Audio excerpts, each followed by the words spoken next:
नमस्कार, मी ॲडव्होकेट शंकरराव वानखेडे। आज धारेश्वर धारकुंड तळनेरच्या बाजूला हे एक अतिशय डोंगरामध्ये खूपसूरत धबधबा आहे आणि या ठिकाणी जे बी वर्षातून ज्या श्रावण महिन्यामध्ये जवळपास सर्व दिवस इथं नागरिक मोठ्या प्रमाणात उपस्थित असतात। हा नक्कीच जंगल परिसर आहे आणि या जंगल परिसरामध्ये हा गवतळा अभयारण्याचा भाग आहे। म्हणजे इतकी खोल दरी आहे, जर तुम्हाला तळनेर तालुका जिल्हा छत्रपती संभाजीनगरहून जायचं असेल की इतकी खोल दरी आहे की त्या दरीतून जा उतरतो तर वर चढणं अवघड जातं। म्हणजे इथं नक्कीच तुम्हाला काळजी घेऊन चढावं लागेल आणि काळजी घेऊन उतरावं लागेल, कारण उतरून मग चढावं लागतं आणि चढताना खूप खोल आहे, ती काळजी स्वतःने घ्यावी लागते। आणि विशेष म्हणजे तुम्हाला बनवटीकडून सुद्धा यायला रस्ता आहे, बनवटी वाडी या मार्गेसुद्धा जवळपास मोटरसायकल तिथपर्यंत जाते आणि फोर व्हीलर ही जे बनवटी वाडीचं तलाव आहे त्या तलावाजवळपर्यंत जाते, परंतु ती बी तुम्हाला काळजी घ्यावी लागते। जंगल परिसर आहे आणि वन्यजीव प्राण्यांचा इथं सहवास आहे। 100% बिबट्या आणि बाकीचे जे हिंस्र प्राणी या आजूबाजू परिसरात राहतातच, या बाबतीत कुठल्याही प्रकारची शंका कुशंका मनात घ्यायची नाहीच। तसेच या भागात माझं हे वतन आहे, या वतनावर मोठ्या प्रमाणामध्ये माझं येणं जाणं राहिलेलं आहे आणि जेव्हा या ठिकाणीहून आपण एखादा व्हिडिओ घेतो, एखादा फोटो घेतो, एखादं ते ठिकाण बघतो, जेव्हा तळनेरहून खाली उतरायला लागतो, तर ज्यांना निसर्गप्रेमी जे आहे ते जे धबधबे वगैरे या सगळ्या गोष्टी बघणारी त्यांची मानसिकता आहे, अहो यांच्यासाठी तर यापेक्षा सुंदर जगात काहीच नसू शकतं। इतकं सुंदर आणि इतकं अट्रॅक्टिव्ह, इतकं भव्य दिव्य, जसं या ठिकाणी असं वाटतं आहे की आपण स्वित्झर्लंडसारख्या ठिकाणी जे डोंगर दर्या आहे त्या डोंगर दर्याची ज्या पद्धतीनं फोटोग्राफी पिक्चरमध्ये करून टाकली जाते त्यापेक्षा बी 10 पटीनं सुंदर असं हे एक नॅचरल क्लायमेट इथं तुम्हाला भेटेल। आणि मित्रांनो, खरं तर माझं बचपन या भागातून मोठं झालेलं आहे। मी कधी माझ्या वयाच्या 12-13व्या वर्षी या धारकुंड परिसरामध्ये माझं एकटाचं जीवन तिथं होतं। माझा परिवार आणि माझे जे नातेवाईक वगैरे या परिसरामध्ये मोठ्या प्रमाणात यांचा वावर होता। बनवटी, चिंचोली, लिंबाजी हा जो परिसर आहे, आमचं येणं जाणं, आमचा व्यापार या मार्गे जायचा। तर तेव्हा बनवटीला जायसाठी घाटशेंद्रा ते वाडी बनवटी असा रस्ता जायचा आणि आम्ही त्या काळी बनवटीचे बाजारसुद्धा करायचो, दररोज खाली जायचो घाटावरून पुन्हा उतरून वर चढवायचो सुद्धा। तर इतकं सुंदर हा या धबधबा आहे धारकुंड धारेश्वर जे धबधबा आहे, या ठिकाणी या भागातील नागरिक मोठ्या प्रमाणात सहकार्य करता, यांना या भागाची चांगली माहिती आहे। यांच्याच तोंडून तुम्हाला गाईडसारखी 100% या भागाची आख्यायिका माहिती होईल, नॉलेज माहिती होईल, पण तुम्हाला आहे ना त्या पद्धतीनं ते चांगल्या ॲटिट्यूड ठेवून चांगलं, आणि तिथं जाताना तुम्हाला 100% ट्रॅक पॅन्ट, एकदम स्पोर्ट्स शूज, आणि ते सगळं करताना दुसरी गोष्ट अशी लक्षात घ्यायची आहे की कमीत कमी 4-5 जणांचा ग्रुप, 6 जणांचा ग्रुपनंच तिथे गेले पाहिजेत। एकट्या दुकट्या तिकडे जाण्याचा भाग नाही। जंगल परिसर आहे आणि जवळपास तुम्हाला तळनेरपासून 6-7 किलोमीटर, 5 किलोमीटर, 4 किलोमीटरचा रस्ता तो असू शकतो आणि त्यातून तुम्हाला एकदम खोल ट्रॅक खाली उतरणे, पुन्हा डायरेक्ट वर चढणे।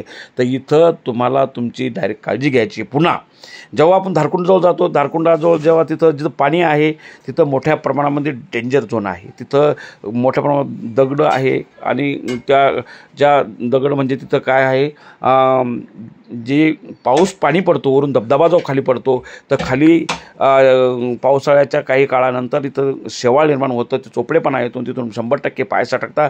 पाय सपटून आपण सटकला की आपण खाली पडतो। खाली पडल्यानंतर आपल्या डोक्याला जबरदस्त मार लागतो आणि जबरदस्त मार लागल्यानंतर आपण त्या पाण्यामध्ये म्हणजे धारी खाली आल्यानंतर ही परिस्थिती होती। त्यासाठी स्वतःच्या जीवाला सांभाळण्यासाठी नक्कीच धारेखाली जायचं नाही, शक्यतो पाण्यात उतरायचं नाही, दर्शन घ्यायचं, फोटोग्राफी करायची आणि त्या भागाची चांगल्या प्रकारची सहल करायची। तिथं अतिशय सुंदर, अतिशय मनमोहक, पण तो एकांत एरिया आहे। तिथं कुठल्याही प्रकारचं 1, 2, 3, 4 पेक्षा म्हणजे 4, 5, 6 लोकांपर्यंत तरी जास्तीत जास्त लोक तिथे गेले पाहिजेत, कारण की वारंवार जाणं तरी शक्य नाही आहे। आजूबाजू जवळपास लांबपर्यंत कोणी नाही आहे, तिथे कुठल्याही प्रकारची जे प्राथमिक तिथे सुविधा नाही आहे, पाणी नाही आहे, काहीच नाही। पाणी तुम्हाला नदीचंच पाणी प्यावं लागेल, इकडून तुम्हाला पाणी वरून घेऊन जावं लागेल, सामान घेऊन जाताना अवकाळा होती, जास्त सामान तुम्हाला घेऊन जाऊ शकत नाही, उतरताना काहीच वाटत नाही, पण चढताना तुम्हाला कुठल्याही प्रकारची इजा होऊ शकते, कुठल्या प्रकारचा त्रास होतो। उतरताना सुद्धा तुम्हाला खाली एकदम खोल खाली उतरणं आहे। जशी आम्ही 200 ताली मजली डायरेक्ट जिन्याने खाली उतरतो, इतका डेंजर झोन आहे. आणि विशेष म्हणजे जास्त पायऱ्यासुद्धा नाही आहे, पण इतकं सुंदर आहे की त्या सौंदर्याची कुठल्याही ठिकाणी तुलना करता येणार नाही. भव्य दिव्य त्या सोयगाव आणि कन्नड तालुक्यातील जे मध्य ठिकाणी आहे, बाँड्रीवर हे धारेश्वर धारकुंड संस्थान आहे. आणि या ठिकाणी मोठ्या प्रमाणात महादेवाचे भाविक भक्त व निसर्गप्रेमी मोठ्या प्रमाणात येतात. त्यांना त्या ठिकाणी अतिशय रमणीय वातावरण आहे. जेव्हा आम्ही खाली उतरायला लागतो, ट्रॅक करायला लागतो, तेव्हा त्या ठिकाणचं जे काही सौंदर्य आहे ते कल्पनेच्या बाहेर आहे. इतकं सुंदर आणि इतकं देखणं आणि त्या ठिकाणचं जे मनमोहक गवतळाभरण्यातील जे सौंदर्य त्या फॉरेस्ट डिपार्टमेंटनं जपलेलं आहे. आणि त्या भागातील आणि आमच्या छत्रपती संभाजीनगर जिल्ह्यातील वन अधिकारी व ज्या नागरिकांनी त्याला जपलेलं आहे, सांभाळलेलं आहे, तिथे कुठल्या प्रकारची घाण नाही आहे, तिथे कुठल्याही प्रकारची काहीही असं डेंजर तुम्हाला वस्तू दिसणार नाही. फक्त तुम्हाला तिथे काळजी घ्यायची आहे. कारण की खालून जे आहे वाडी बनवटी या भागातील जे नागरिक आहे त्या आजूबाजूला परिसरापर्यंत असतात 100%, काहीच त्यात डाऊट नाही आहे. वरून तळनरची आजूबाजूला लोक असतात, पण मध्ये जो मोठा गॅप आहे त्या गॅप ठिकाणी मनुष्यहीन जागा आहे आणि तिथे वन्य प्राण्यांचा 100% सहवास आहे. तो बी केवळ रात्रीचा भाग असेल असं नाही आहे. तिथे घनदाट जंगल आहे. घनदाट जंगलामध्ये मोठ्या प्रमाणात छोटे सगळ्या प्रकारचे प्राणी आहे, छोटेपासून तर मोठ्यापर्यंत, म्हणजे बिबट्यापर्यंत तिथे प्राणी आहे. वाघ आणि सिंह तिथं नाही आहे, परंतु 100% बिबट्या आहे आणि बिबट्याचा सहवास त्या भागात आहे. मी वारंवार तिथे गेलो, वारंवार ते सगळे बघितलं, वारंवार म्हणजे त्या आजूबाजूला बरेचसे देवस्थान आहे आणि त्या देवस्थानच्या त्या ठिकाणी सुद्धा बाजूलाच वनदेव आहे. वनदेवाचं सौंदर्य बी अप्रतिम आहे. तिथं महादेवाचं मंदिर आहे, वनदेव म्हणून महादेवाचं मंदिर, महादेवाची पिंड आहे तिथंच बाजूला आहे. पण जेव्हा तुम्ही धारेश्वरला जाता तर धारेश्वर जात असताना, धारकुंडला जात असताना धारकुंडचा धबधबा अतिशय डेंजर आहे. केव्हा बी नदीला पूर येऊ शकतो, किती मोठ्या प्रमाणात पाणी येऊ शकतं. तर तुम्हाला त्याची 100% काळजी घ्यायची असते. आजूबाजूचे जे नागरिक आहे त्याबद्दल तुम्हाला मार्गदर्शन करतील, पण तुम्ही सुद्धा त्यांच्याकडून विचारपूस करून घ्यायची की इथला माहोल कसा आहे, नदीला पाणी किती आहे, कोणत्या ठिकाणी धार पडते, ती कशी आहे. तर तुम्ही तळनेर आणि बनोटी भागातील, वाडी भागातील, पळशी भागातील, किनी भागातील कोणत्याही नागरिकाला कधी विचारलं तर ते तुम्हाला तोंड जबानी सांगतील की अशा परिस्थितीत जावं, ह्या ठिकाणी जावं, अशाच ठिकाणी जाऊ नये आणि अशाशी जास्त लोक असायला पाहिजे. जंगल परिसर आहे, कुठल्याही प्रकारची तिथं सुविधा नाही आहे. प्राथमिक जी एड असतं ते तिथं तुम्हाला भेटणार नाही, याची काळजी घ्यावी. तुम्हाला कुठल्या प्रकारचं तिथं जेवणाची वगैरे व्यवस्था नाही आहे, ती तुम्हाला तुमच्या पद्धतीनं सहन करावं लागेल. कमीत कमी एका साधारण व्यक्तीला तिथं 3 ते 4 घंटे लागतात. 3 ते 4 घंट्यापेक्षा कमी घंटे लागत नाही. या टायमाला तुम्हाला जेवणाची व सगळ्या बाकीच्या गोष्टीची तिथं तुम्हाला काळजी घ्यायची आहे. पुन्हा तुम्हाला जवळपास 12च्या नंतर खाली उतरायचं नाही आहे. 12च्या पहिले, सकाळच्या 12च्या पहिलेच तुम्हाला खाली उतरायचा प्रयत्न करणं आहे आणि तिथून तुम्हाला 4 वाजेच्या पहिले निघून यायचं आहे. साधारणतः 5च्या नंतर तुम्ही तिथं थांबायचंच नाही, पण 4 वाजल्यानंतर तिथून निघून यायचं. कारण की जंगल परिसर आहे आणि एकटे दुकटं तुम्ही 2, 4, 5 लोकच असाल, त्यामुळं कुठेतरी येणार रात्रीचं जेव्हा जास्त भटकसाल आणि केव्हा तुम्ही एखाद्या दरीत पडसाल किंवा याची काहीच शाश्वती नाही आहे.